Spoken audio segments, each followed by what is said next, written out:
Students, welcome to your chemistry classroom. Class तो chemistry की है, लेकिन आज मेरे बोर्ड पे लिखा है बायोमॉलिक्यूल्स। ठीक है, तो आज थोड़ा सा बायो पढ़ते हैं। Biomolecules, as the name indicates, जिस जगह पे बायो वर्ड आ गया means living system, right. I will write living things, क्योंकि इसके अंदर एनिमल्स भी आ गए, प्लांट्स भी आ गए, ह्यूमन बींग्स भी आ गए, everything, insects, everything, every living being. तो बायोमॉलिक्यूल्स, मुझे बात करनी है उन मॉलिक्यूल्स के बारे में जो हमारे लिविंग सिस्टम के अंदर पाए जाते हैं। तो अगर आप इस चैप्टर को ये समझकर चलेंगे that you are going to study about yourself, वो मॉलिक्यूल्स जो आपकी बॉडी में एग्जिस्ट करते हैं, वो मॉलिक्यूल्स जो उन सब्जियों में है जो आप खाते हो, फ्रूट्स में है जो आप खाते हो, मिल्क में है आप उसको पीते हो, राइट। सराउंडिंग में प्लांट्स हैं, कितने सारे और तरह के बर्ड्स आप देखते हो, आपने कोई पेट रखा है।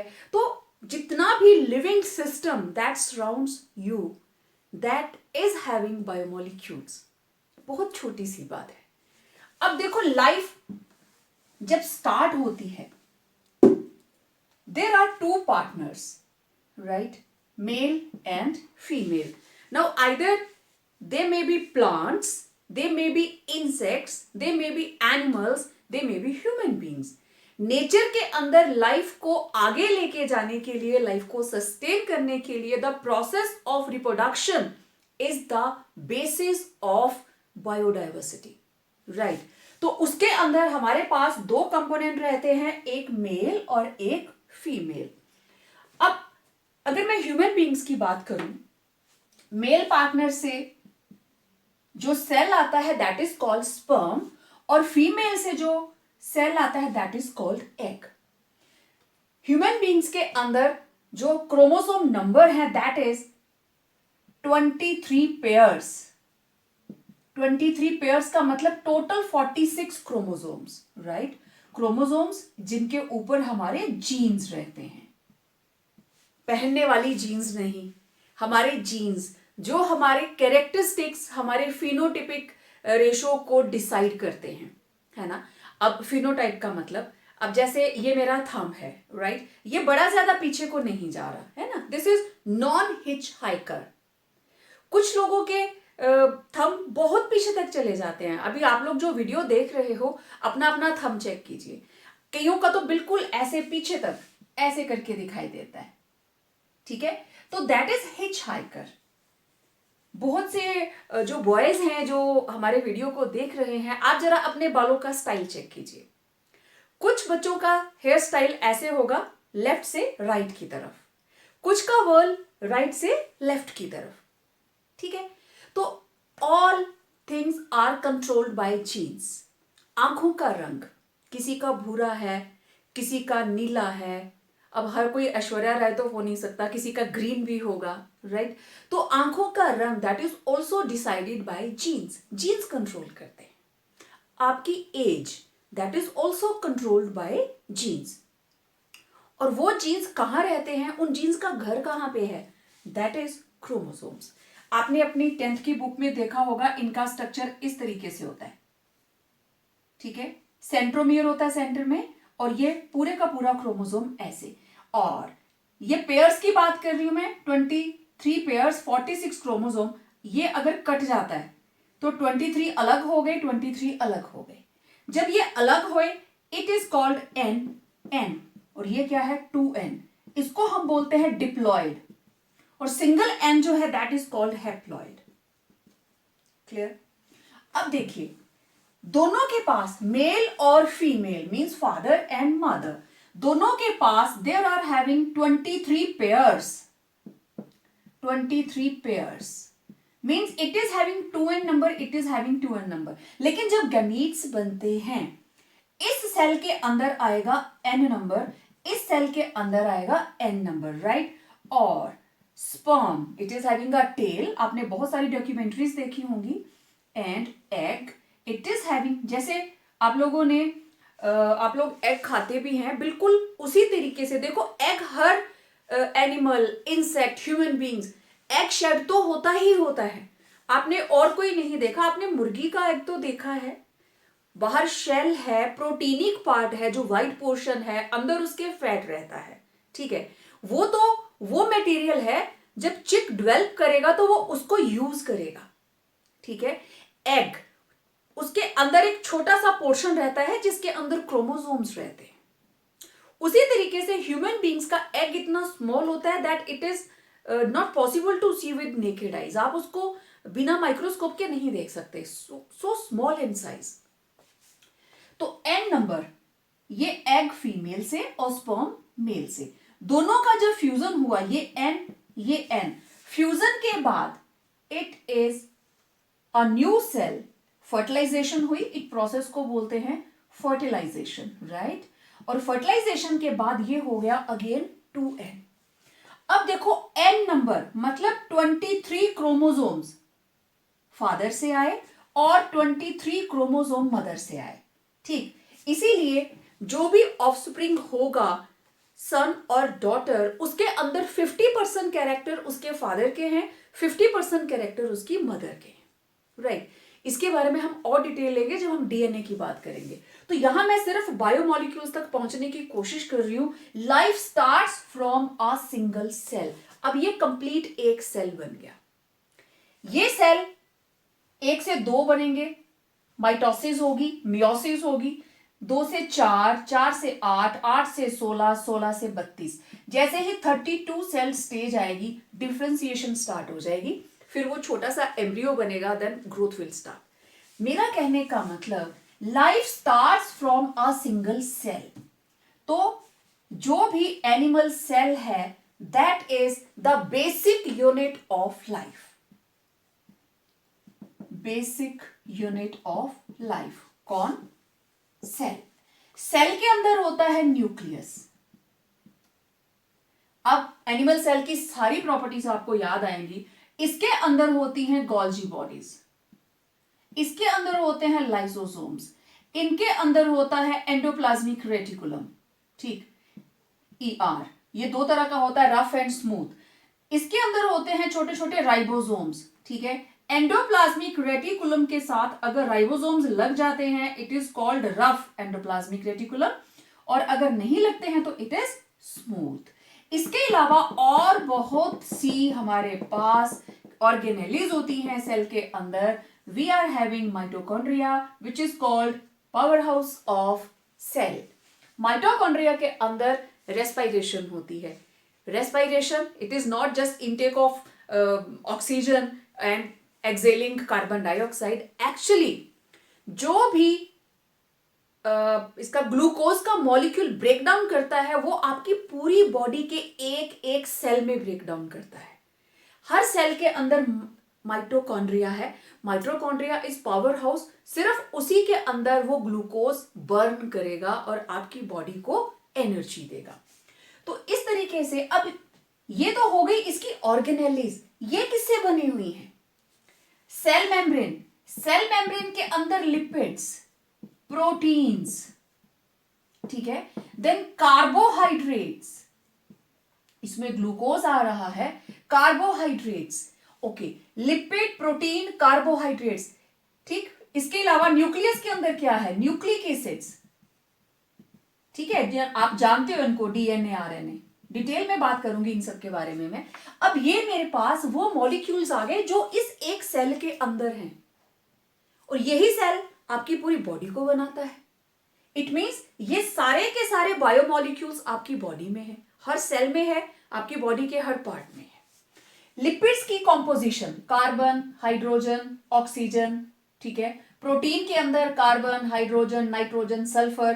Carbohydrate, carbon, hydrogen, oxygen. Nucleic acid, carbon, hydrogen, nitrogen, phosphorus, oxygen. तो आप देखो, इसका मतलब यह हुआ कि आपकी बॉडी के अंदर मेनली क्या क्या है? Carbon, hydrogen, oxygen, nitrogen, sulphur, phosphorus. ये तो मैंने वो चीजें ली जो सिर्फ इनके अंदर प्रेजेंट है। इसके अलावा आपकी बॉडी के अंदर प्रेजेंट है विटामिन्स, ठीक है। विटामिन्स के अंदर तो मेटल्स भी आती हैं। तो बेसिकली अगर मैं इनको भी लेके चलूं carbon, hydrogen, nitrogen, sulphur, phosphorus, क्या इनमें लाइफ होती है? No, these are only elements. इनमें लाइफ नहीं होती. These are lifeless. But these are lifeless but basis of life. इनमें खुद में लाइफ नहीं होती, लेकिन हमारी लाइफ को ये सस्टेन करते हैं, सपोर्ट करते हैं, मेंटेन करते हैं. इन्हीं के बेस के ऊपर हमारी बॉडी टिकी हुई है. बॉडी के अंदर है क्या? कार्बोहाइड्रेट्स. कार्बोहाइड्रेट्स क्या हैं? Carbon, hydrogen, oxygen. प्रोटीन्स में क्या है? Carbon, hydrogen, nitrogen, sulphur. Right. तो ये सारे के सारे elements they form basis of life. तो अगर मैं बायोमोलिक्यूल्स को सिंपल डिफाइन करने की कोशिश करूं तो these are the complex, these are not so simple जैसा नाम लिखने में लगता है. Lifeless molecules.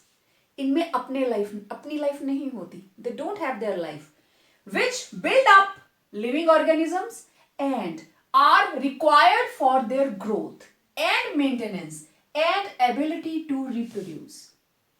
They are necessary for all these functions and they form the basis of life. तो ये थे बायोमोलिक्यूल्स. मैंने यहां नाम भी लिख दिए. हम किन किन बायोमोलिक्यूल्स के बारे में बात करने वाले हैं? वी विल टॉक अबाउट, मैं इसको एग्जाम्पल में ले लेती हूं, कार्बोहाइड्रेट्स, प्रोटीन्स, लिपिड्स जिनको आप फैट्स बोल देते हो, ठीक है, लिपिड्स हैं, देन विटामिन्स हैं, देन न्यूक्लिक एसिड्स हैं. अब इन सभी के बारे में हम एक एक करके बात करेंगे, ठीक है. तो let's start with first biomolecule, carbohydrates. Okay, carbohydrates, these are organic compounds of carbon, hydrogen and oxygen which are primarily produced by plants. Carbohydrates को प्लांट्स ही प्रोड्यूस करते हैं. और कौन सा process? By the process of photosynthesis. कैसे? Carbon dioxide plus water, और ये आप बिल्कुल सिंपल सा इक्वेशन सभी लिखते हो, C6H12O6 प्लस O2. बैलेंस कीजिए इसको, ये बन गया. अब ये क्या है? ग्लूकोज. ठीक है, मैं इसको जर्नल उसमें ले जाती हूं. अगर मैं 666 इसको मैंने X पुट कर दिया, तो X कार्बन डाइऑक्साइड जब X वाटर मॉलिक्यूल के साथ कंबाइन करती हैं, तो ये देखो यहां पे भी 2 का मल्टीपल है, तो CXH2OX प्लस XO2. आप इसको ऐसे लिख सकते हो. यहां पे X की वैल्यू कितनी आ गई? 6. ठीक है, तो इस चीज को अगर आप देखें तो ये ऐसा लग रहा है कि ये वाटर मॉलिक्यूल कार्बन के साथ लगे हैं. जितने इसके साथ कार्बन होंगे उतने ही वाटर मॉलिक्यूल इसके साथ लगे हैं. तो in earlier days they were defined as that they are hydrates of carbon. तो पहले शुरू में ऐसे ही इसको बोला जाता था that these are hydrates of carbon. ऐसे ही लग रहा है ना कि ये कार्बन का हाइड्रेट है, ठीक. लेकिन with the development of more techniques, जब इनके साथ बहुत सारी केमिकल रिएक्शंस की गई, अगर ये ऐसे प्रेजेंट है जैसे कॉपर सल्फेट .5H2O, तो आप इसको जब हीट करते हो कॉपर सल्फेट को, तो आपके पास बनता है कॉपर सल्फेट प्लस 5H2O. ये हो जाता है एनहाइड्रस. तो ये भी ऐसा होना चाहिए. मतलब अगर मैं C6 और ये बन गया H2O6 टाइम्स, मैं इसको अगर हीट कर रही हूं तो मेरे पास आना चाहिए 6 कार्बन एंड 6 H2O बाहर जाने चाहिए. लेकिन ऐसी कोई रिएक्शन नहीं होती. इट मीन्स ये जो ऑक्सीजन और हाइड्रोजन कार्बोहाइड्रेट्स के अंदर प्रेजेंट है, they are not present in combined form as water. ठीक है, so many tests explained that all hydrogen and oxygen are not present as H2O. They are not present at water. Means they are not hydrates of carbon. फिर जितने भी test हुए उनमें से ये चीज निकल के सामने आई कि इनके अंदर कार्बोहाइड्रेट्स के अंदर या तो एल्डिहाइड ग्रुप होता है या फिर कीटोनिक ग्रुप होता है. Either they are having aldehyde group और they are having ketonic group along with a number of OH groups. Means ये जो हाइड्रोजन और ऑक्सीजन है उसमें से कुछ एक या तो एल्डिहाइड होगा या कीटोन, दोनों में से एक होगा. दोनों इकट्ठे किसी भी मॉलिक्यूल में नहीं होंगे और बहुत सारे हाइड्रोक्सिल ग्रुप्स लगे हैं. तो इसकी डेफिनेशन बिल्कुल चेंज हो गई. ठीक है. So nowadays carbohydrates are defined as, इनको कैसे डिफाइन किया जाता है, that carbohydrates are optically active. Carbohydrates are optically active polyhydroxy aldehydes, polyhydroxy aldehydes और पॉलीहाइड्रोक्सी कीटोन्स. पॉलीहाइड्रोक्सी एल्डिहाइड्स और पॉलीहाइड्रोक्सी कीटोन्स या तो ऐसे होंगे और कंपाउंड्स, ऐसे कंपाउंड्स होंगे जो हाइड्रोलिसिस के बाद ऐसे कंपाउंड देंगे which give such compounds which give such compounds on hydrolysis. तो this is the definition of carbohydrates. Exam में आए तो आपको यही लिखना है. ठीक है. अब इसकी क्लासिफिकेशन की बात करते हैं. ओके. तो इसकी फर्स्ट क्लासिफिकेशन ब्रॉडली हम कार्बोहाइड्रेट्स को दो टाइप्स में बांटते हैं. ये दो तरह के हैं, बेसिकली दो तरह के हैं, sugars and non sugars. Sugar किसको बोलते हो? चीनी, जो आप चाय में डालते हो, दूध में डालते हो. ठीक है. मीठी होती है, क्रिस्टलाइन होती है, उसका स्ट्रक्चर क्रिस्टलाइन है. यही शुगर्स की डेफिनेशन है. They are crystalline, sweet in taste and soluble in water. उन सभी को आप शुगर्स बोलोगे जो मीठे हैं और पानी में घुल जाते हैं. ग्लूकोज ये भी शुगर्स में आता है. सुक्रोज जिसको आप लोग शुगर बोल देते हो, दैट इज सुक्रोज और basically it is cane sugar. Sucrose को बोलते हैं केन शुगर, वो शुगर जो शुगर केन से आती है. Then fructose fruit sugar. जितने भी फ्रूट्स हैं, ग्रेप्स हैं, जो भी मीठे वाले फ्रूट्स हैं, उनके अंदर ग्लूकोज तो होता है बट ग्लूकोज से ज्यादा फ्रक्टोज होता है. Fructose has been derived from fruit. तो अगर ग्लूकोज और फ्रक्टोज की बात करो, सुक्रोज की बात करो, तो फ्रक्टोज की मिठास जो है, स्वीटनेस जो है, वो इन दोनों से ज्यादा है.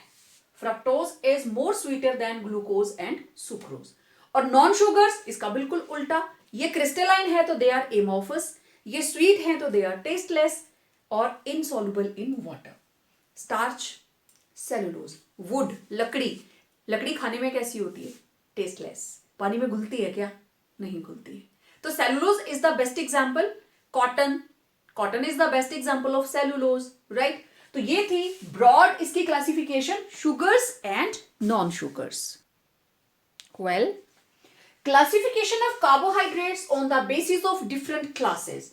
नाउअडेज हम कार्बोहाइड्रेट्स को और भी ज्यादा स्पेसिफिकली क्लासिफाई करते हैं. कैसे? They may be differentiated as monosaccharides, oligosaccharides and polysaccharides. Mono का मतलब होता है वन. तो these are the simplest carbohydrates which can be hydrolyzed into simpler molecules and they represent single unit. एक यूनिट होगी, इससे छोटा आप इसको हाइड्रोलाइज नहीं कर सकते. ठीक है। और इनके बारे में इंपॉर्टेंट चीज क्या है, नेचुरली अकरिंग मोनोसेक्राइड्स टोटल 20 और इनके अंदर they can have up to only 6 carbon atoms, 6 से ज्यादा कार्बन एटम्स इनमें नहीं होंगी। और इनका जनरल फॉर्मूला क्या है, CN, वही जो कार्बोहाइड्रेट्स का है, और N की वैल्यू 3 to 6। अब देखो जिसमें 3 है C3H6O3 ग्लिसरल्डिहाइड, फिर मैंने 5 का एग्जांपल लिखा है ribose C5H10O5 and then glucose C6H12O6। तो दीज आर मोनोसेक्राइड्स। ओलिगो के अंदर आता है 2 to 10 यूनिट्स। जब इसको हाइड्रोलाइज करेंगे तो 2 से लेके 10 तक मोनोसेक्राइड यूनिट्स मिल सकती हैं। अगर 2 मिलती हैं तो उसे हम बोलते हैं डाइसेकेराइड। ठीक है, सेकेराइड जो है it's a Greek word which means sugar. ठीक है, सेकेरिन से बना है ये, विच मीन्स शुगर। तो यहां पे सेकेराइड का मतलब monosaccharide, monosugar, oligosaccharide means 2 to 10 units, right. Poly मतलब बहुत सारे, तो 2 होंगे तो डाइसेकेराइड। एग्जांपल देखिए, sucrose, maltose, lactose. Lactose is a milk sugar, जो मिल्क के अंदर शुगर रहती है, natural sugar, that is lactose. अगर 3 मॉलिक्यूल्स होंगे तो क्वाइट ऑब्वियस, ट्राइसेकेराइड। मोनो मतलब सिंगल, डाई मतलब 2, ट्राई मतलब 3 और टेट्रा मतलब 4। तो 3 मॉलिक्यूल्स का एग्जांपल है रेफिनोज। रेफिनोज के अंदर 3 मोनोसेक्राइड यूनिट्स होंगी, आप यहां से आइडिया लगा सकते हैं, 6 3 18। देन अगर 4 मॉलिक्यूल्स हैं तो it will be known as tetrasaccharide. तो टेट्रासेक्राइड का मेरे पास एग्जांपल है स्टेक्यूज, 6 4 24। तो ये इसका फॉर्मूला रहा। अब इनमें आपके देखो कितने सारे एक एक नंबर के क्वेश्चंस हैं, राइट। टेट्रासेक्राइड का एग्जांपल बताइए, स्टेक्यूज, राइट। ट्राइसेक्राइड का example raffinose. Then coming to polysaccharides, now these are the polymeric carbohydrates and they give large number of monosaccharide units on hydrolysis. Example, starch है, cellulose है, glycogen है। glycogen हमारी body के अंदर stored रहता है, right. जब हम खाना नहीं खाते हैं, फास्टिंग पे होते हैं, तो ये हमारी बॉडी के अंदर स्टोर्ड ग्लाइकोजन में से ग्लूकोज को हाइड्रोलाइज करके बॉडी को सप्लाई कर देता है। तो इसका journal formula that is polysaccharides का C6H10O5।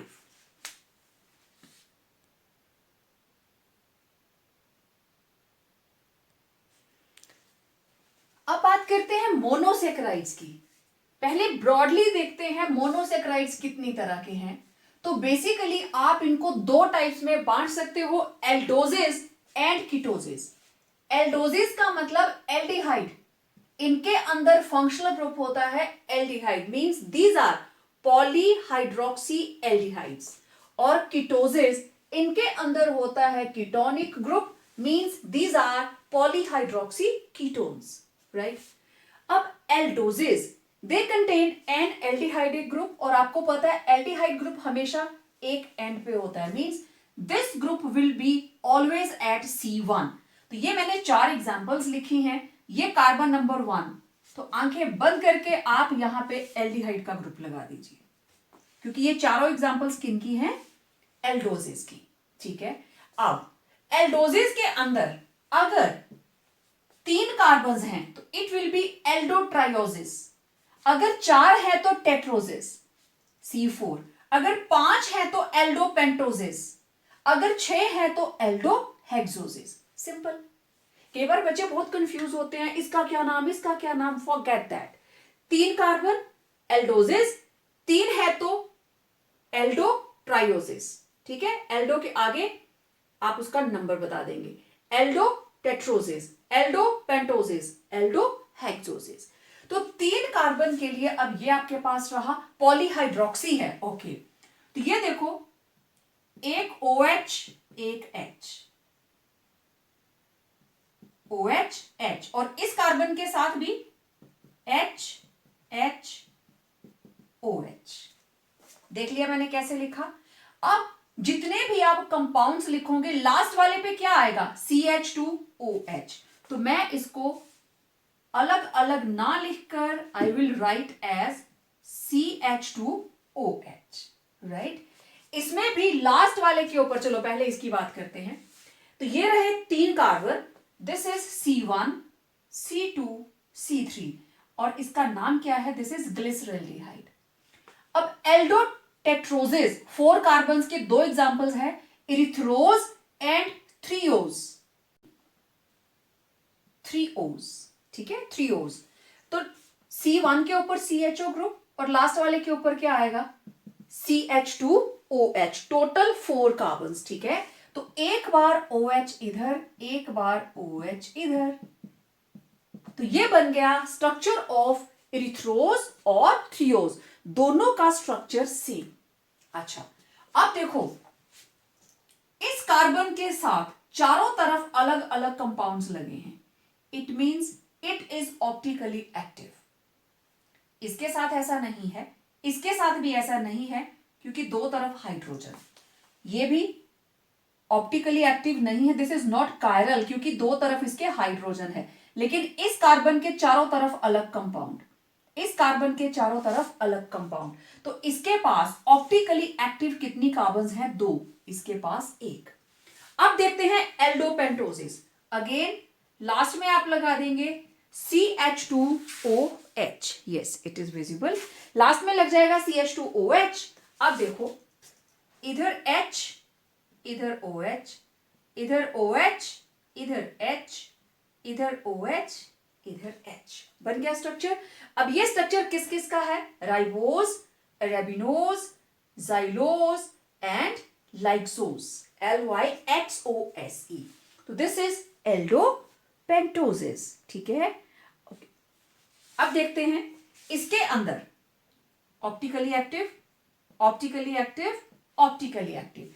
जिस कार्बन के साथ चारों ग्रुप अलग अलग लगे हो that is optically active. Now aldohexoses, देखो लास्ट में क्या लग जाएगा? CH2OH। अब बीच की हमारे पास टोटल 6 कार्बन एटम्स, तो देखो OH, H, H, OH and next OH, H, OH, H। अब देखो ये कार्बन ऑप्टिकली एक्टिव, ये कार्बन ऑप्टिकली एक्टिव, तो ग्लूकोज का स्ट्रक्चर है ये, उसके अंदर there are present 4 optically active carbons. ये आपके एक एक नंबर के क्वेश्चंस हैं कि किसके अंदर कितनी ऑप्टिकली एक्टिव कार्बन्स है, ये आपको नोट करना है। तो ये किस किस का स्ट्रक्चर है? ग्लूकोज का, गैलेक्टोज का और मैनोज का। Done with aldoses. अब देखो कीटोसिस, कीटोनिक ग्रुप हमेशा सेंटर में आता है, मतलब एटलीस्ट दोनों तरफ कार्बन होनी चाहिए, और बेसिकली ये टर्मिनल वाली कार्बन के नंबर 2 पे होगा। It will always be present at carbon number 2। This is 1 2 3 4, यहां देखो 1 2 3 4 5, नंबर 2 पे, नंबर 2 पे। ठीक है, अब आप इसको बैलेंस कीजिए। कीटोट्रायोसिस, दिस इज कीटोट्रायोसिस, तो टर्मिनल के ऊपर CH2OH, टर्मिनल के ऊपर CH2OH। बहुत सिंपल है बच्चे इनके स्ट्रक्चर्स बनाना। तो इसका नाम क्या है?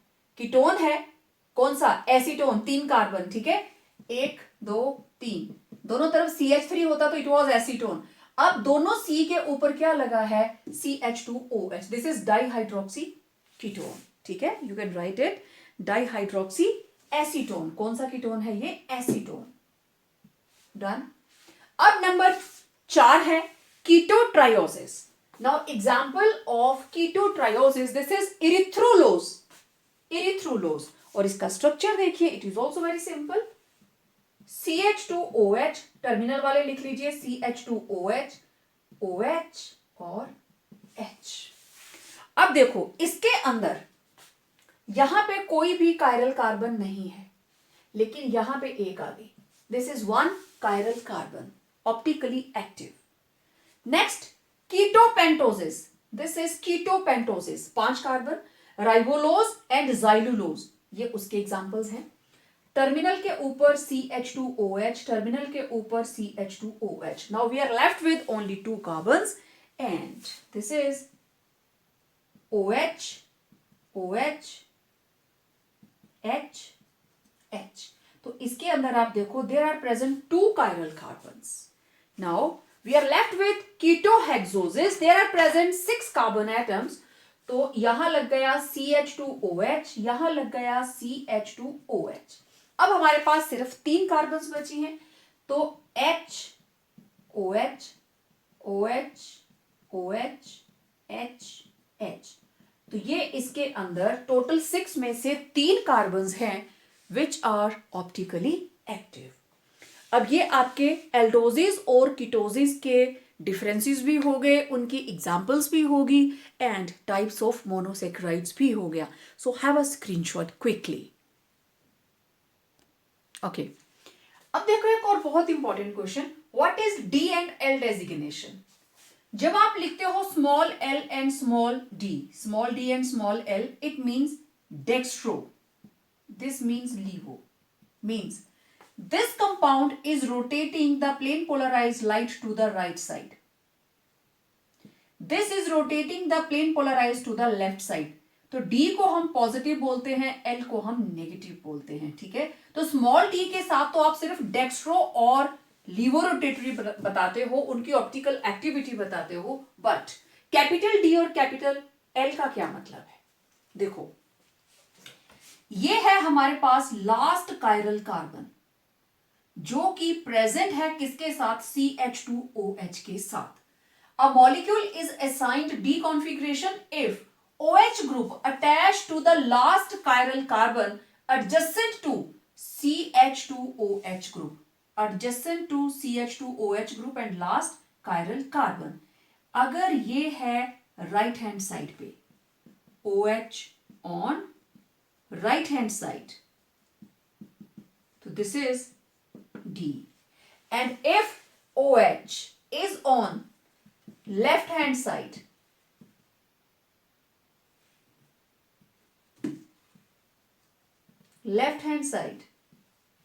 it is L configuration। so simple, and irrespective of position of other groups, बाकी कोई कहीं पे भी हो, लास्ट कायरल कार्बन के अंदर अगर OH राइट हैंड साइड पे है तो इट इज D, और अगर वो लेफ्ट पे है तो इट इज L। ये एग्जांपल है C3H6O6 मींस ग्लिसरैल्डिहाइड का। तो ये रहा D ग्लिसरैल्डिहाइड, ये रहा L ग्लिसरैल्डिहाइड, ठीक है। एक और एग्जांपल लेते हैं, ये क्लियर। एग्जांपल मैंने दोनों में कॉमन लिखा है, ठीक है, एक ही मॉलिक्यूलर फॉर्मूला से। Next example, let it be fructose. Fructose formula C6H12O6, ठीक है, it is having 6 carbons. Okay, अब देखो इसके 2 स्ट्रक्चर कौन कौन से बनेंगे? 1 2 3 4 5 6। नंबर 2 के ऊपर इसके रहता है C डबल बॉन्ड O, इधर लगा है CH2OH, इधर लगा है CH2OH। ये तो अब आपको याद भी हो गया होना, CH2OH carbon number 1 2 3 4 5 and 6। Number 2 के ऊपर डबल बॉन्ड O, क्योंकि फ्रक्टोज क्या है? एल्डोकीटोसिस, सॉरी कीटोसिस, दिस इज कीटोहेक्सोसिस। तो यहां पे लास्ट वाले के ऊपर CH2OH। देखो मुझे पोजीशन देखनी है इन दोनों के ऊपर, this is the last chiral carbon, ठीक है, लास्ट कायरल कार्बन, उसकी पोजीशन के ऊपर मुझे देखना है OH H OH। बाकी ग्रुप्स का मुझे कोई लेना देना नहीं है, ठीक है। HOH OH H, अब ये भी कायरल, ये भी कायरल, लेकिन ये वाली जो कार्बन है this is last chiral carbon, ठीक है। अब इसके साथ अगर OH इधर लग जाए, now it is on right hand side, तो इट इज D। और अगर इसके लेफ्ट पे लग जाता है, फॉर्मूले को कोई फर्क नहीं है, तो it is on left hand side, तो ये क्या है? L। समझ आई बात? This will be L। तो बहुत सिंपल सी बात है, D एंड L कॉन्फ़िगरेशन। अब देखो structures of some aldohexoses, glucose, galactose and mannose. क्योंकि एल्डोहेक्सोसिस है तो सबके अंदर एल्डिहाइडिक ग्रुप, नंबर 1 के ऊपर नंबर 6 के ऊपर CH2OH, this is must. First और लास्ट कार्बन के ऊपर यही कॉम्पोजिशन होगी, ठीक है। अब देखो ग्लूकोज के अंदर OH H यहां रिवर्स कर दो और यहां दोनों एक साइड कर दो, सिंपल, ठीक है। HOH नेक्स्ट रिवर्स और उसके बाद में सेम जैसे। तो देखो this is chiral carbon, this is chiral carbon, this is chiral carbon, this is chiral carbon. तो chiral carbon adjacent to CH2OH, OH कौन सी साइड पे है? राइट हैंड साइड पे। तो this is D glucose, right, this is D glucose. Okay, galactose देखते हैं। Galactose और glucose के अंदर डिफरेंस कहां पे आएगा? सिर्फ C4 के ऊपर, डिफरेंस एट C4। तो दिस इज कार्बन नंबर 1 2 3 4 5 और 6 सेम, मतलब इधर OH इधर H, यहां C4 के ऊपर क्या था? इधर OH, अब यहां उल्टा हो जाएगा H OH OH H, बाकी सारा सेम, क्लियर। अब देखो मेनोज, मेनोज डिफर करता है only at position C2, different at C2 only. तो C2 के ऊपर इधर था OH, इधर भी OH है, इधर हो गया H इधर OH, बाकी सारा स्ट्रक्चर सेम, ठीक है।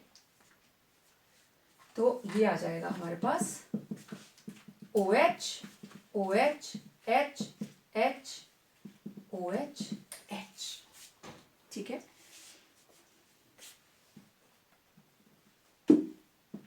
HOH।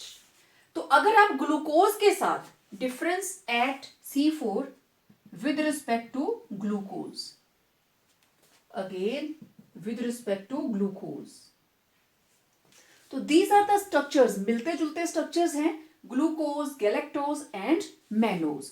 सभी के अंदर 6 कार्बन एटम्स, बहुत सिंपल रहता है इनको लर्न करना, ये तो आपको पहले से ही पता होगा। ग्लूकोज के अंदर दोनों OH एक साइड होते हैं और ऊपर लेफ्ट राइट, ठीक है।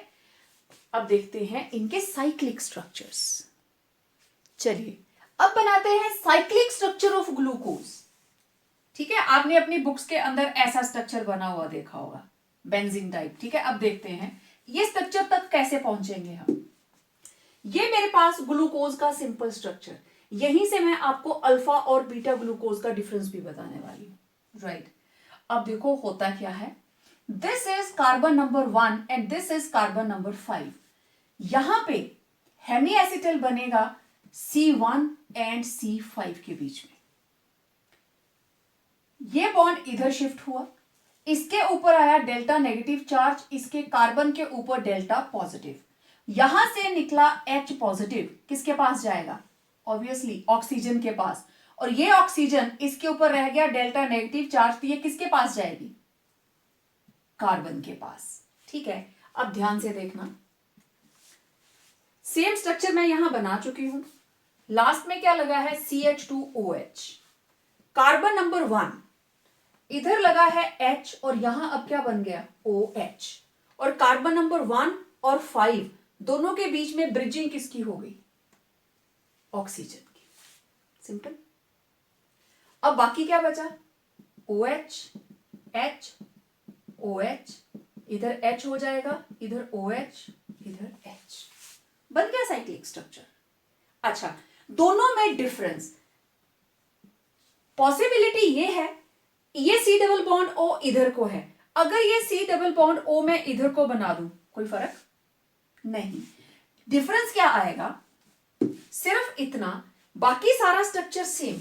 C1 और C5 के बीच में ऑक्सीजन, CH2OH, ये जो साइकिल के अंदर हमारे पास 3 कार्बन्स बची हैं, OH H OH H OH H, और अब OH इधर और H इधर, राइट।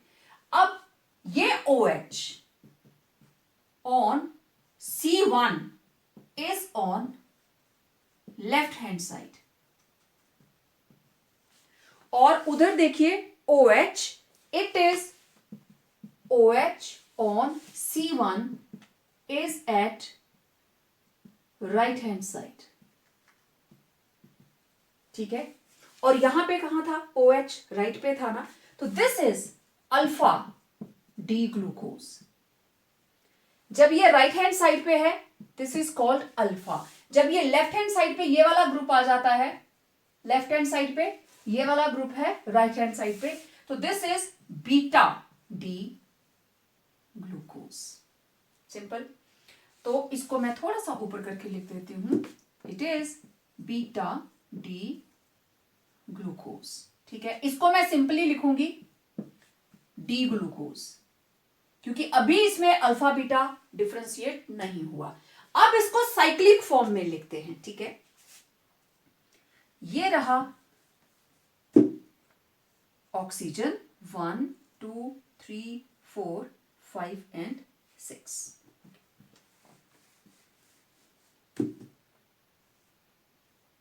यहां पे ऑक्सीजन.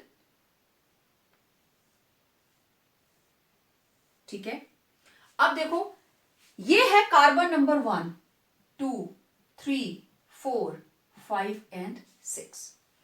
और जब हम इसको लिखना स्टार्ट करेंगे it will B carbon number 1 2 3 4 and 5.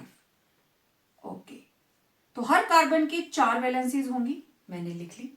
Okay, अब देखो C1, ये है कार्बन नंबर 1. इसमें एक तरफ H लगा है और एक तरफ OH लगा है. ठीक है, जो लेफ्ट में है ये ऊपर, जो इधर है वो नीचे. अब आ गया आगे सर्कल C2, जो सर्कल के बाहर है वो ऊपर, जो सर्कल के अंदर है वो नीचे. जो बाहर है वो ऊपर, जो अंदर है वो नीचे को लिखेंगे. इधर आया H, इधर आया OH. और अब यहां पे देखो इस कार्बन के साथ एक तरफ लगी है ऑक्सीजन, राइट, और यहां क्या लगा है H. ये H है ना इधर, तो ये बन गया CH2OH और एक तरफ क्या लगा है H, राइट. इसी तरीके से आप बीटा का भी स्ट्रक्चर बनाइए. ये लो, 1 2 कार्बन 3 4 और नंबर 5. ठीक है, तो this is alpha D glucose. Carbon number 1 2 3 4 and 5. अब देखो कार्बन नंबर 1 ये रही, इसमें H इधर और OH दूसरी साइड. तो H पहले लिखा है, it will be written upper side, OH नीचे. नंबर 2 के ऊपर हाइड्रोजन OH. ठीक है, नेक्स्ट बाहर है OH, नीचे H, देन H OH, उसके बाद CH2OH और साथ में क्या लगा है H. अब जरा मेरे को बताइए इन दोनों में फर्क क्या है. सारा कुछ सेम, सिर्फ position of OH group, position of OH group. तो आप देखो बीटा के अंदर OH is upward in beta और बीटा डी ग्लूकोज, और इधर OH is downward in alpha.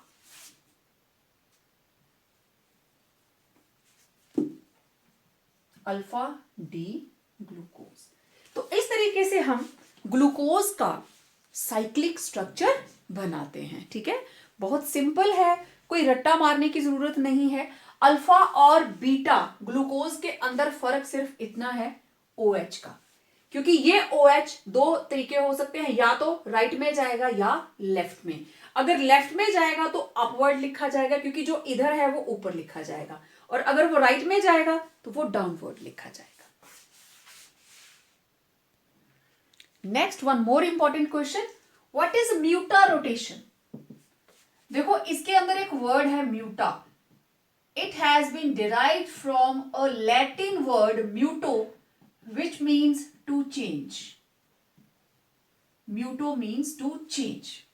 अब हम कर क्या रहे हैं, हमारे पास दो तरह के ग्लूकोज हैं, एक है अल्फा डी और एक है बीटा डी। हम चाहे अल्फा को डिसॉल्व करें, हम चाहे बीटा को डिसॉल्व करें, डिसॉल्व होने के बाद दे एक्वायर एन इक्विलिब्रियम। आपको पता है equilibrium can be attain from either side, आप इधर से स्टार्ट करें इधर से स्टार्ट करें, ये एक जगह पे प्रॉपर इक्विलिब्रियम बना लेंगे, ठीक है।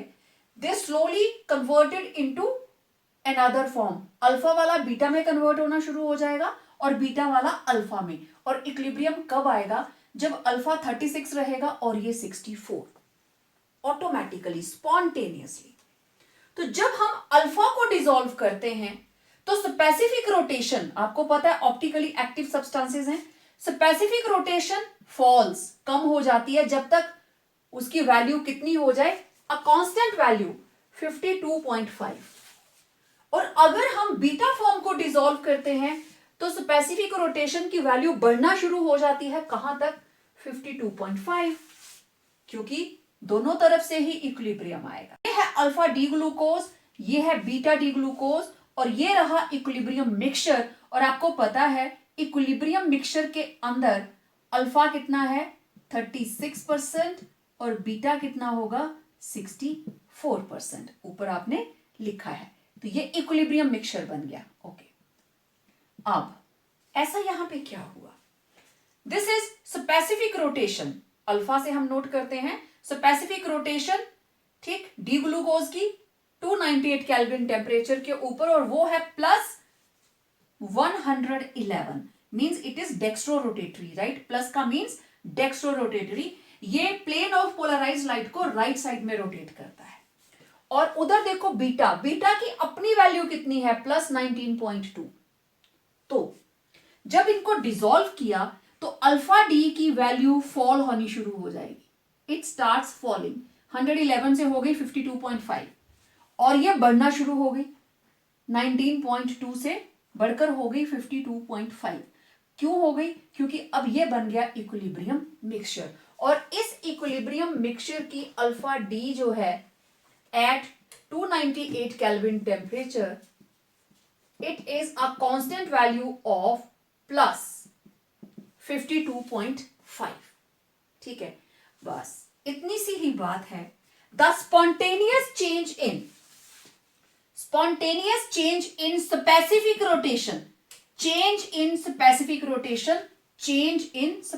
rotation of an optically active compound with time to an equilibrium value is called mutarotation।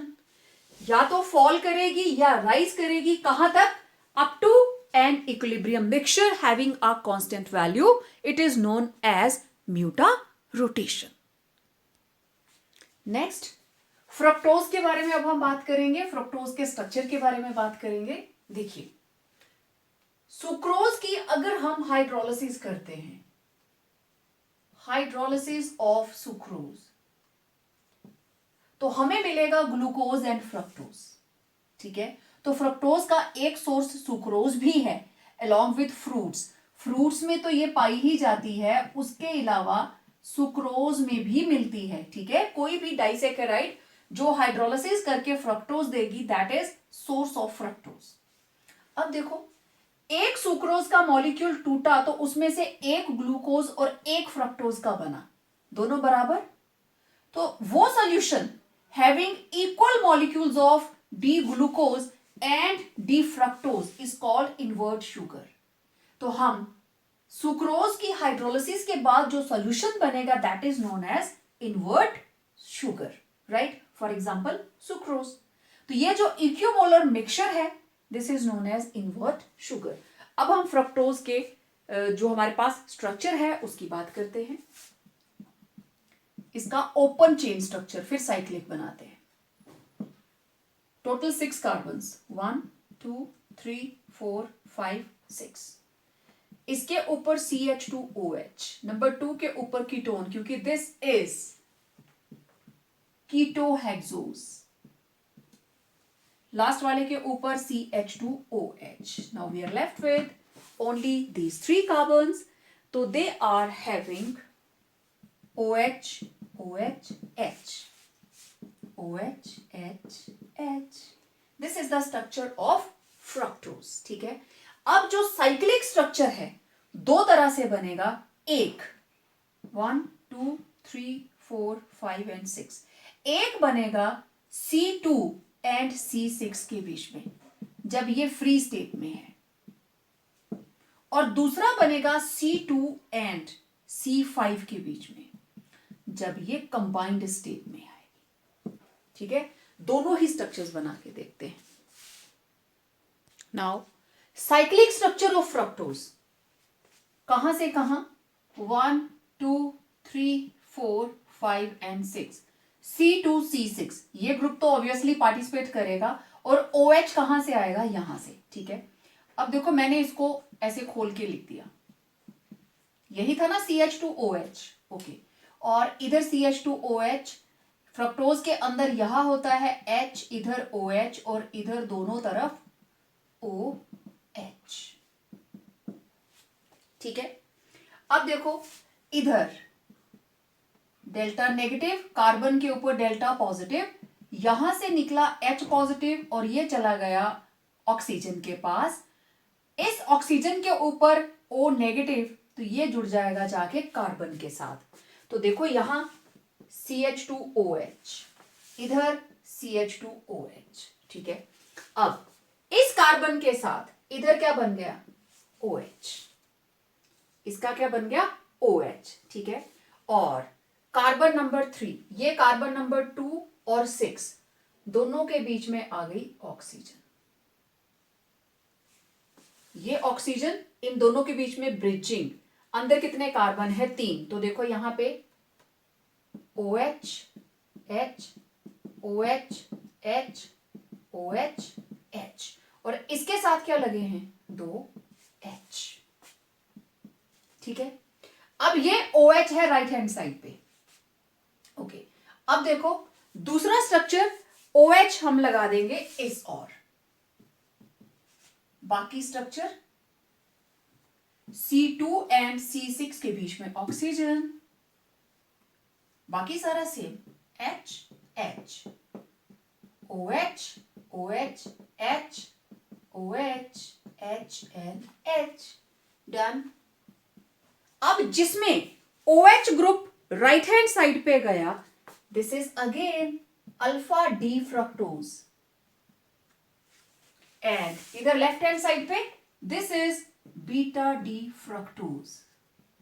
System same है क्योंकि यहां पे OH ऑफ कीटोनिक ग्रुप कौन सी साइड है? लेफ्ट हैंड साइड, और इधर OH of ketonic group on right hand side, इसलिए alpha drug. ठीक है, अब देखो इसकी साइक्लिक स्ट्रक्चर यहां पे मैंने आपको पहले बताया 6 मेंबर्ड रिंग होगी जब ये फ्री स्टेट में है. ठीक है, तो पैरानोज रिंग बोलते हैं उसको, जैसे हमने ग्लूकोज में बनाई थी बिल्कुल सेम. ये जो 6 मेंबर्ड रिंग है दिस इज पैरानोज. ठीक है, तो अब ये रही कार्बन नंबर 1 2 3 4 5. ओके, सभी कार्बन्स की 4 वैलेंसीज हम कंप्लीट कर देंगे. तो देखो इधर है बीटा. बीटा का मतलब OH इधर लिखा है तो it will be written upward. उसके बाद CH2OH, then carbon number 2 OH H, then H OH H OH, और लास्ट कार्बन के साथ H एंड H. इसकी दोनों पोजीशंस के ऊपर, कार्बन 6 के ऊपर दोनों पोजीशंस के ऊपर लगा है H H. ठीक है, क्योंकि अब टोटल 6 कार्बन्स 1 2 3 4 5 और 6. नंबर उसको 1 देंगे जिसके ऊपर कीटोन लगाया हमने. ठीक है, दिस इज एक्चुअली नंबर 2. यहां पे हम इसको 1 लेके चलेंगे कि रिंग के अंदर दिस इज 1 2 3 4 5 6 मेंबर्स, और कार्बन नंबर 1 के साथ ये कार्बन लगी है. ठीक है, तो इस कार्बन के साथ ये रहे 2 H, तो ये OH ऊपर, दिस इज बीटा डी. और अब देखो इधर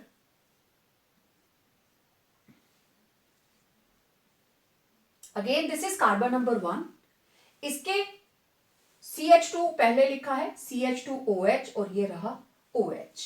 Then next OH, next HOH, next HOH और यहां पे दोनों हाइड्रोजन्स. ठीक है, इधर OH अपवर्ड और इधर OH downward. So it is cyclic structure of fructose. अब इसकी 5 मेंबर्ड रिंग देखते हैं. जब 5 मेंबर्ड रिंग होगी, फ्यूरानोज फॉर्म बोलते हैं इसको, फ्यूरानोज. ठीक है, furan. It is 5 membered ring, यहां से डिराइव करेंगे. तो इसके अंदर फ्यूरानोज फॉर्म के अंदर कार्बन इन्वॉल्व है C2 एंड C5. 1 2 3 4 5 ये वाली मैंने ओपन करके लिख दी. ठीक है, पहले की तरह CH2OH. अब ये बॉन्ड ऐसे शिफ्ट हुआ. अब हाइड्रोजन जो है ये जाएगी यहां से और it will move to hydrogen. ये गई कार्बन के पास और ऑक्सीजन का नेगेटिव चार्ज है, ऑक्सीजन जाएगी इस कार्बन के पास. हाइड्रोजन गई ऑक्सीजन के पास, इट इज नेगेटिवली चार्ज और ऑक्सीजन पे है negative charge and it will go to carbon. तो देखो हमारे पास बाकी सारा कुछ सेम, सिर्फ कार्बन और इसकी बॉन्डिंग अब कौन सी आएगी, कार्बन नंबर 4 और इसको मैं लिख दूंगी. देखो 1 2 3 4 5 6 CH2OH. अब ये वाला जो ऑक्सीजन था ये आ गया ब्रिचिंग पे. देख लीजिए बन के 5 मेंबर. इधर भी सिर्फ OH की पोजीशन चेंज हुई और ये दोनों कार्बन ब्रिचिंग पे और ये रहा CH2OH. अब again OH on left hand side, therefore beta D fructose. और इधर OH on right hand side, therefore alpha D fructose.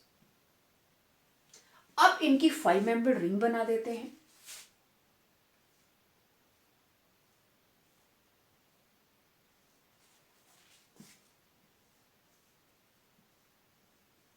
ठीक है, and we will start with carbon number 1 from here. This is 1 2 3 4. अब इसके साथ ये लगा है OH, ये लगा CH2OH, then OH H, then HOH. उसके बाद एक तरफ है H, ठीक है, और एक तरफ है H और दूसरी तरफ क्या है CH2OH. Total number of carbon atoms 1 2 3 4 5 6 complete. यहां देखें नंबर 1 के ऊपर अब OH आया डाउनवर्ड, CH2OH ऊपर है वो राइट हैंड साइड पे, OH next OH then HOH, उसके बाद CH2OH और उसके साथ क्या लगा है एक साइड H. तो ये रहे इनके 5 मेंबर्ड रिंग्स. ये कब यूज होंगे, when they are in combined state. In combined state fructose exist as 5 membered furanose ring. ठीक है, तो इस तरीके से हम बनाते हैं साइक्लिक स्ट्रक्चर्स ऑफ फ्रक्टोज. अब देखिए डाइसैकेराइड्स की बात करते हैं.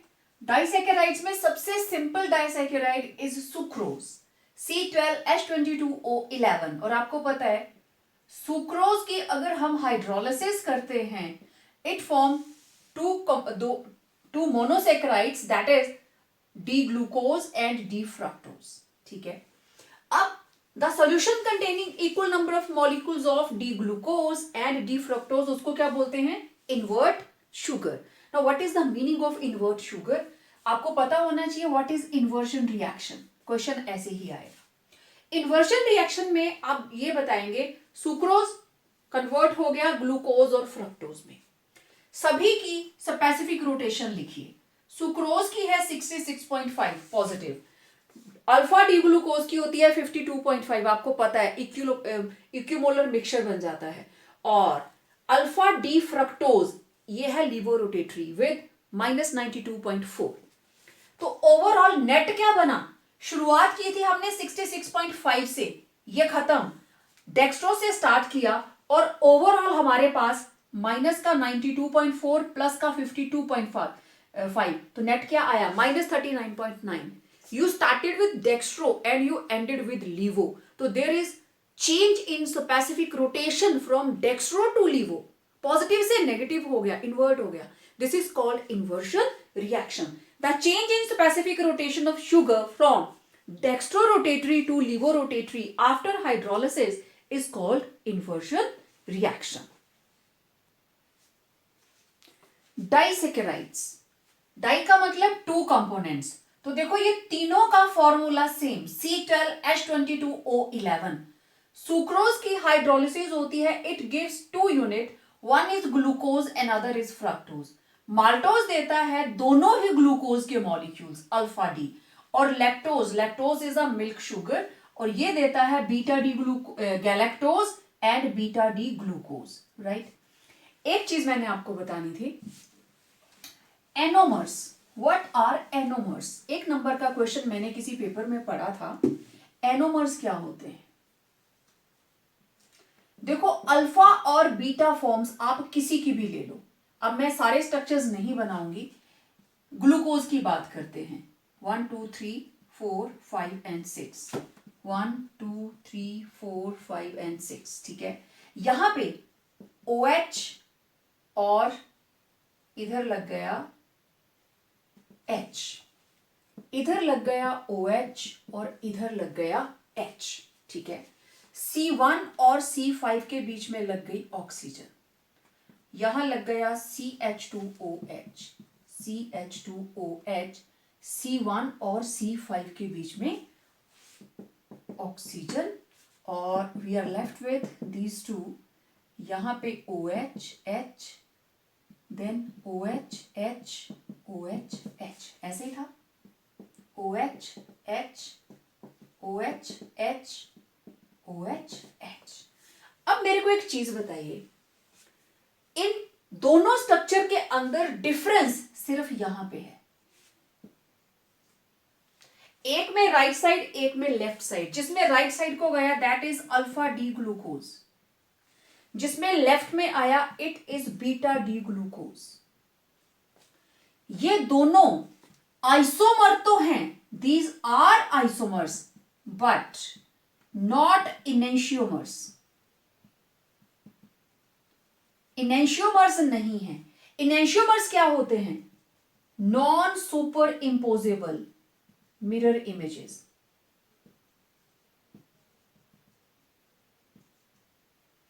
अब आप जरा दोनों को देखिए, कोई फर्क नहीं है सिर्फ इन दोनों का। तो क्या ये इसका मिरर इमेज है? ध्यान से देखो जरा, is it it's mirror image? Mirror image होता तो इसके OH के सामने OH आता, इसके H के सामने H आता।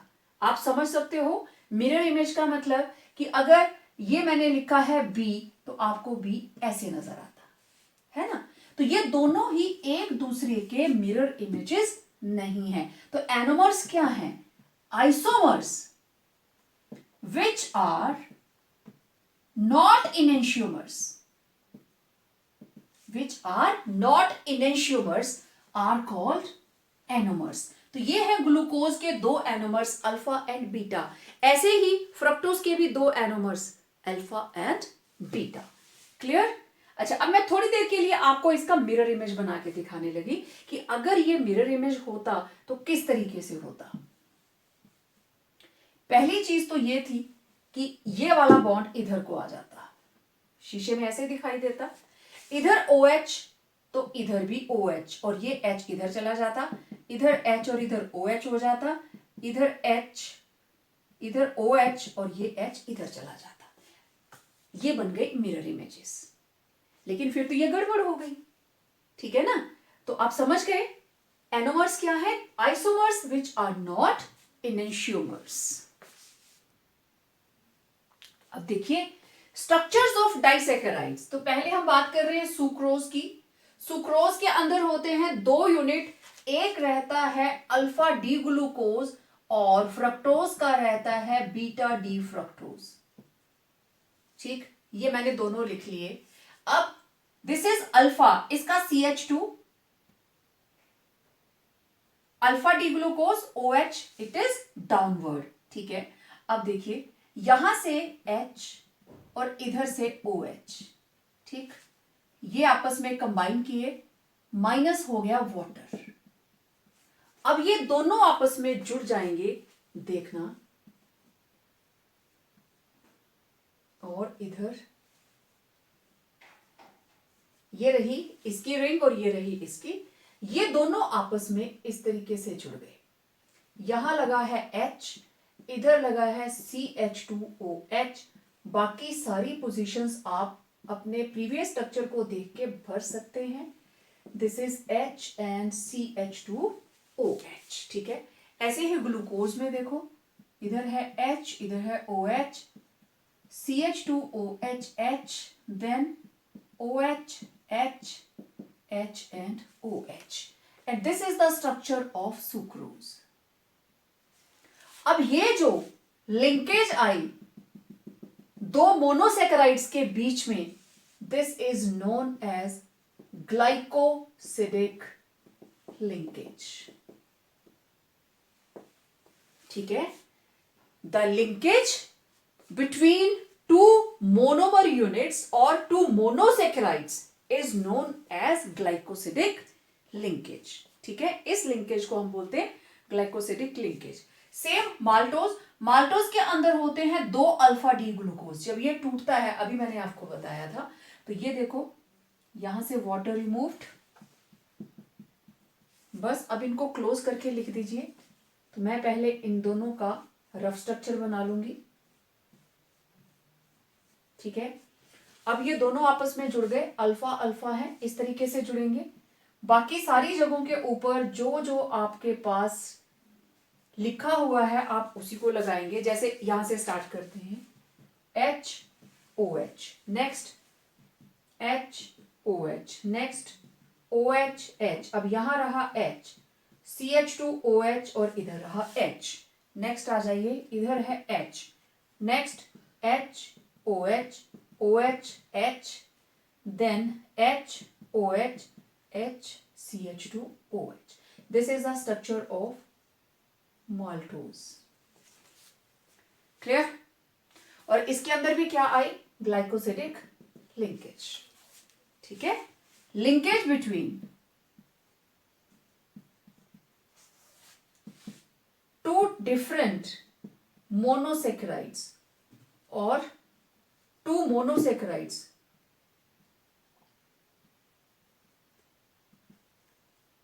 It is known as glycosidic linkage. 1 number का आ जाता है ये क्वेश्चन। तो इस तरीके से बनते हैं disaccharide. One more important question, what are reducing and non reducing sugars? Reducing वो जो फेलिंग सॉल्यूशन और टॉलरेंस रिएजेंट को रिड्यूस कर दे, ठीक है, और नॉन रिड्यूसिंग वो जो टॉलरेंस रिएजेंट और फेलिंग सॉल्यूशन टेस्ट ना दे। यहां पे रेडिश ऑरेंज कलर के प्रेसिपिटेट्स आएंगे, यहां सिल्वर मिरर बनेगा, उधर कुछ भी नहीं होगा। इनके अंदर रिड्यूसिंग शुगर्स के अंदर there is present alpha hydroxy aldehydic group. ये रहा एल्डिहाइडिक ग्रुप और ये उसका नेक्स्ट अल्फा। इसके ऊपर कम से कम एक हाइड्रोजन होनी चाहिए, या तो अल्फा हाइड्रोक्सी एल्डिहाइड या फिर होगा अल्फा हाइड्रोक्सी कीटोन, राइट। और एग्जाम्पल देखिए, सारे के सारे monosaccharides they are reducing sugars. ठीक है, all monosaccharides like glucose, fructose, mannose, जितने भी मोनोसेकेराइड्स को आप जानते हो, जितनों के भी आपने नाम लिखे, चाहे वो एल्डोट्रायोजेज हैं, टेट्रोजेज हैं, पेंटोजेज हैं या हेक्सोजेज हैं, सारे के सारे क्या हैं? Reducing sugars. ठीक है, और अगर मैं डाइसेकेराइड्स की बात करूं तो maltose and lactose they are reducing sugars, और sucrose it is non reducing, क्योंकि इनके अंदर जो नॉन रिड्यूसिंग शुगर्स हैं ये वाला ग्रुप नहीं होता, इनके अंदर स्टेबल एसिटल और कीटल ग्रुप्स होते हैं, इनके पास फ्री एल्डिहाइड या कीटोनिक ग्रुप इस तरीके से नहीं होगा, क्योंकि अगर फ्री एल्डिहाइड ग्रुप होगा तभी तो फेलिंग सॉल्यूशन या टॉलरेंस रिएजेंट टेस्ट वो दे सकता है। तो एग्जांपल के लिए हमारे पास sucrose, sucrose is a non reducing sugar, ठीक है। अब देखो फ्रक्टोज, फ्रक्टोज के अंदर कीटोनिक ग्रुप है but it is reducing sugar, क्यों?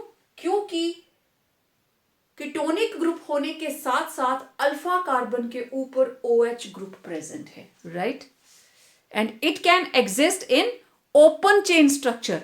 जबकि नॉन रिड्यूसिंग शुगर्स के अंदर सबसे बड़ी प्रॉब्लम क्या है कि इनके साइक्लिक स्ट्रक्चर्स को हम ओपन नहीं कर पाते, they can not be open to have free aldehyde group, जबकि फ्रक्टोज में ये चीज पॉसिबल है।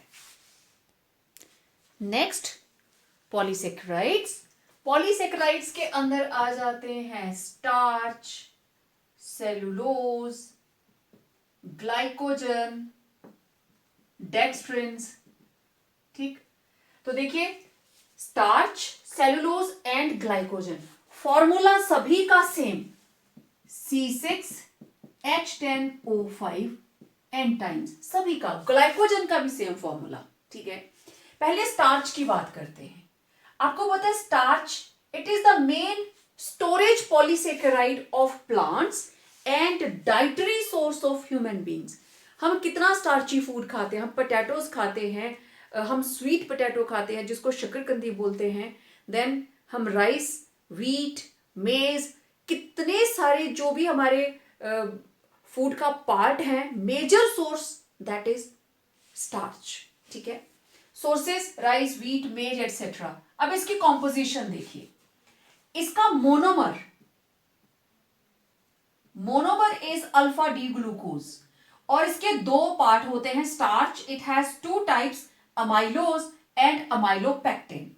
Amylose it is water soluble, very important, water soluble component of starch, 1 mark question, that is amylose, and water insoluble component of starch it is amylopectin, okay। इसकी composition 15 to 20% and it is 80 to 85। ये linear polymer है इस तरीके से, और ये branched polymer है इस तरीके से। इसके अंदर होती है अबाउट 200 to 1000 यूनिट्स। एक जो भी इसका पॉलीमर बनेगा it will have lengthy chains 200 से 1000। और देखो ये जो लाइन है दैट इज ग्लाइकोसिडिक लिंकेज। और आपने अभी डाइसेकेराइड का स्ट्रक्चर देखा था, तो बॉन्डिंग कहां पे हो रही थी, फर्स्ट कंपोनेंट का C1 और नेक्स्ट वाले का C4। जब भी वो लीनियर जुड़ते हैं, मैं यहां बना के दिखा देती हूं आपको, देखो 1 2 3 4 5, यहां 6, 1 2 3 4, और यहीं से हो रही थी ना glycosidic linkage, this was 1 and 4। जब लीनियर चलते हैं तो 1 4, और जब आपको क्रॉस लिंक देना है तो ऊपर वाले का जैसे इसका 1 यूज होगा और इधर वाले का कौन सा यूज होगा, 6।